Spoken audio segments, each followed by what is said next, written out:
चलिए आप लोगों को हम लॉस प्रॉफिट का बेहतरीन क्वेश्चन लेकर के आए हैं।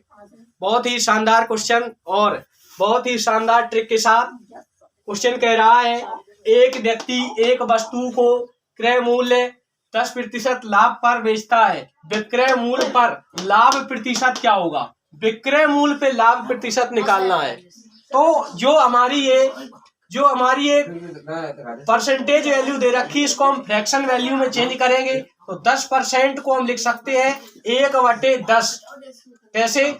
10% को हम लिख सकते हैं 10 गुणा परसेंटेज का मतलब 1/100। 0 से 0 कैंसिल आउट, 1/10। 1/10 मिल गया हमें, 1/10। तो हम लिखेंगे यहाँ क्रय मूल्य, क्रय मूल्य, क्रय मूल्य, विक्रय मूल्य, क्रय मूल्य, विक्रय मूल्य, क्रय मूल्य, विक्रय मूल्य। अब देखो कह रहा क्रय मूल्य 10% पर लाभ, तो मतलब कोई वस्तु क्रय मूल्य दे रखा 10, क्रय मूल्य बराबर 10, क्रय मूल्य बराबर 10, 1 रुपए का लाभ, 1 रुपए का लाभ, तो विक्रय मूल्य 11, विक्रय मूल्य 11। तो कह रहा विक्रय मूल्य पर लाभ प्रतिशत क्या होगा? विक्रय मूल्य पर लाभ प्रतिशत क्या होगा? विक्रय मूल्य पर लाभ प्रतिशत क्या होगा? विक्रय मूल्य पर लाभ प्रतिशत क्या होगा? तो भाई साहब आपको समझाने में हम ये चीजें लिख रहे हैं, वरना कोई जरूरत नहीं है, डायरेक्ट लगाएंगे।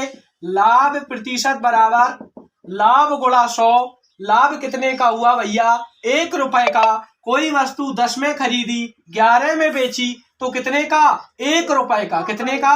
1 रुपए का। 1 गुणा 100 बटे क्रय मूल्य। लेकिन कह रहा भैया विक्रय मूल्य पर क्या होगा? विक्रय मूल्य पर क्या होगा? विक्रय मूल्य दे रखा है 11।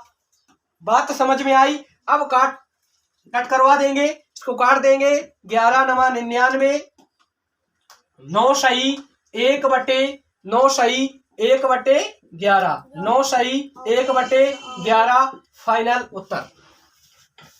आ गई बात समझ में? कहीं कोई दिक्कत? कहीं कोई दिक्कत? बढ़िया से समझ में आया कि नहीं आया? जिन बच्चों को समझ में आ गया है कमेंट में यस लिखेंगे, बिल्कुल यस लिखेंगे। जो चीज समझ में आ रही बढ़िया से यस लिखेंगे। देखिए एक बार और समझ लो, नहीं आया वो समझ में। कह रहा एक व्यक्ति एक वस्तु को क्रय मूल्य 10% लाभ पर बेचता है, मतलब क्रय मूल्य 10% लाभ पर बेचता है, विक्रय मूल्य पर लाभ प्रतिशत क्या होगा? विक्रय मूल्य पर लाभ प्रतिशत क्या होगा? तो 10% को हम लोग फ्रैक्शन वैल्यू में लिखेंगे 1/10, 1/10। मतलब क्रय मूल्य दे रखा 10, क्रय मूल्य दे रखा 10, 1 रुपए का लाभ, कितने का? 1 रुपए का। 10 में 1 जोड़ देंगे, कितना? 11। तो मतलब वो वस्तु 11 रुपए में बेची होगी, तब 1 रुपए का लाभ हुआ होगा। अब कह रहा विक्रय मूल्य लाभ प्रतिशत पर क्या होगा? तो लाभ प्रतिशत बराबर लाभ गुणा 100, लेकिन क्रय मूल्य होता है। कह रहा विक्रय मूल्य पर बताओ, तो विक्रय मूल्य कितना दे रखा? 11। तो यहां हो जाएगा आपका डायरेक्ट 100 एकम 100 और बटे के 11, 11 9 99, कितना बचा? 1 बचा ना। तो हो जाएगा 9 सही 1/11% फाइनल उत्तर। आ गया? आई होप आप लोगों को समझ में आ गया होगा। कोई दिक्कत?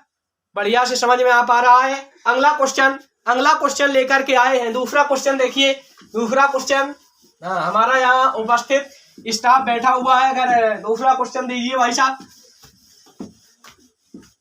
दूसरा क्वेश्चन देखिए, दूसरा क्वेश्चन देखिए,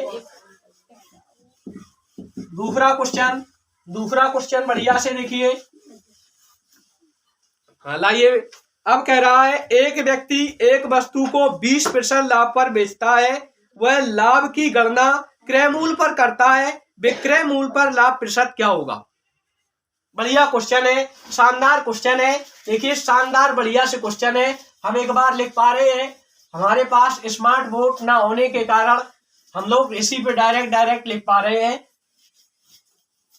बढ़िया से लॉस प्रॉफिट का क्वेश्चन चल रहा है। एक व्यक्ति कह रहा है एक व्यक्ति एक वस्तु को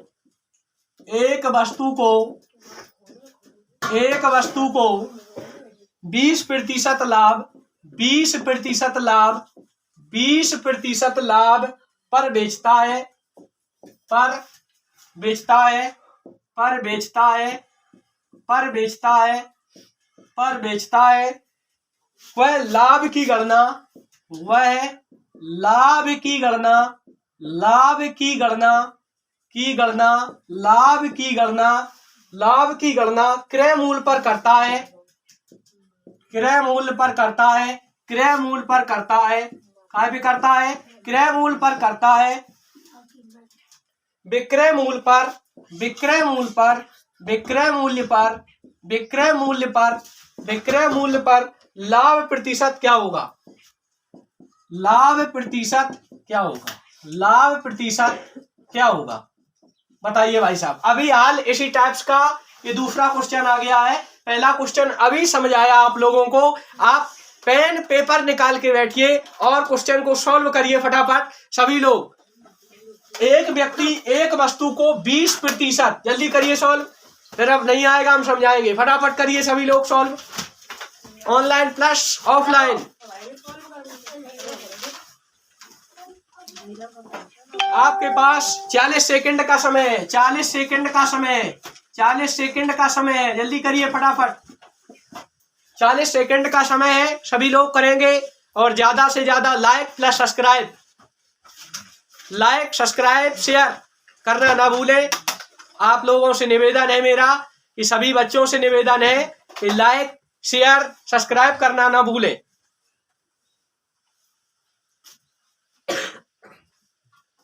चलिए हाँ देखिए, देखिए कह रहा है एक व्यक्ति एक वस्तु को 20% लाभ पर बेचता है, लाभ पर बेचता है। वह लाभ की गणना क्रय मूल्य पर करता है, वह लाभ जो उसको लाभ होता है उसकी गणना क्रय मूल्य पर करता है। भाई साहब क्रय मूल्य पर करता है। तो हम लोग 20% को फ्रैक्शन वैल्यू में चेंज कर देंगे। तो 20% को क्या लिखेंगे, हम लिख सकते हैं 20 गुणा 1/100। कोई दिक्कत, 20 एकम 20, 20 पंचे 100, 1/5 मतलब सीपी क्रय मूल्य, क्रय मूल्य पे करता लाभ की गणना क्रय मूल्य पर। तो 5 हो गया सीपी, एसपी कितना हो गया 6, ऊपर की संख्या को जोड़ दिया, 5 में 1 जोड़ दिया, कितना हो गया 6। तो ये हो गया हमारा क्रय मूल्य, ये हो गया हमारा विक्रय मूल्य। तो 5 रुपए पर कोई चीज खरीदी और 6 रुपए में कोई चीज बेची, 1 रुपए का लाभ हो गया, 1 रुपए का लाभ हो गया। कह रहा है विक्रय मूल्य पर लाभ प्रतिशत क्या होगा, विक्रय मूल्य पर लाभ प्रतिशत क्या होगा। भाई साहब क्रय मूल्य पे नहीं निकालना, विक्रय मूल्य पर लाभ प्रतिशत क्या होगा। तो हम क्या करेंगे, लगाएंगे लाभ प्रतिशत बराबर फॉर्मूला, लाभ 1 रुपए का गुणा 100 बटे विक्रय मूल्य, काय पे, विक्रय मूल्य पे क्या होगा, विक्रय मूल्य कितने का 6 रुपए का, विक्रय मूल्य कितना है 6 रुपए का, कट करवाओ तो हो जाएगा 100 बटे 6, 50 बटे 3, 3 दूनी 6 ज्यादा हो जाए, 3 एकम 3 कितना बच गया 2, 18 हो गया, तिछंग 18, 16 सही, 2/3% आपका फाइनल उत्तर, आपका फाइनल उत्तर। समझ में आया, कोई दिक्कत, बढ़िया से समझ में आ पा रहा है। अगर समझ में नहीं आया आप लोग कमेंट करिए, दोबारा समझाया जाएगा, लेकिन शेयर करिए, सब्सक्राइब करिए, समझ रहे हो। धन्यवाद।